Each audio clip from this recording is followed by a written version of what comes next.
విజయనగరం జిల్లా గంటాడ మండలం వసతి గ్రామంలో 31వ ఎంఆర్పీఎస్ ఆవిర్భావ దినోత్సవం వేడుకలు ఘనంగా నిర్వహించారు. జిల్లా ఎంఆర్పీఎస్ జిల్లా అధ్యక్షులు భోగి శ్రీనువాది ఆధ్వర్యంలో పద్మశ్రీ మందకృష్ణ జన్మదిన వేడుకలు ఘనంగా నిర్వహించారు.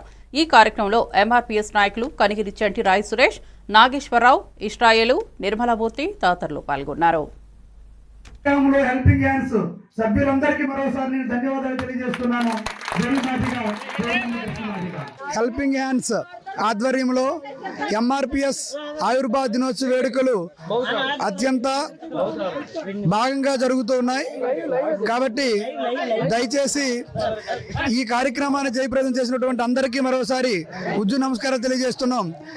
ఈ 30 సంవత్సరాల ఉద్యమ చరిత్రలో ఎస్సీ వర్గీకరణ సాధించుకోవడం అనేది కృష్ణన్న గారి యొక్క అత్యంత కఠినమైనటువంటి వ్యవహార శైలి మాత్రమే.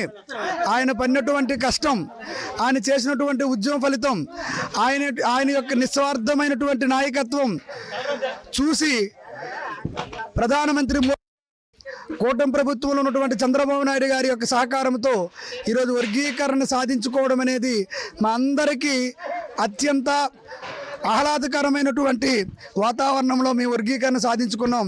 ఇక నుంచి ఉమ్మడి కార్యాచరణగా ఏదైనా సమస్య ఊళ్ళో వస్తే, ఏదైనా కులంలో సమస్య వస్తే అందరూ ఒక తాటి మీదకి రండి. పార్టీలు 5 సంవత్సరాలు ఉంటాయి, 5 సంవత్సరాలు మారిపోతాయి. ఇప్పుడు ఎల్లకాలం ఒకే అధికారంలో ఎవరు ఉండరు, కానీ ఒకే కాలం వెనకాల ఉండేది మాత్రం మీ జాతి. అది గుర్తు పెట్టుకోండి దయచేసి ఈ సందర్భంగా. కానీ మిత్రులారా, మనం అంటే ఉదాహరణకి మీకు చెప్తున్నాను, మన వీధిలో ఏదైనా సమస్య వచ్చింది అనుకోండి, వీధి పెద్దల దగ్గరే మన సమస్యలు పరిష్కరించుకునే స్థితిలో మనం ఈరోజు లేము. ఎందుకు లేమంటే అక్రమ మట్టి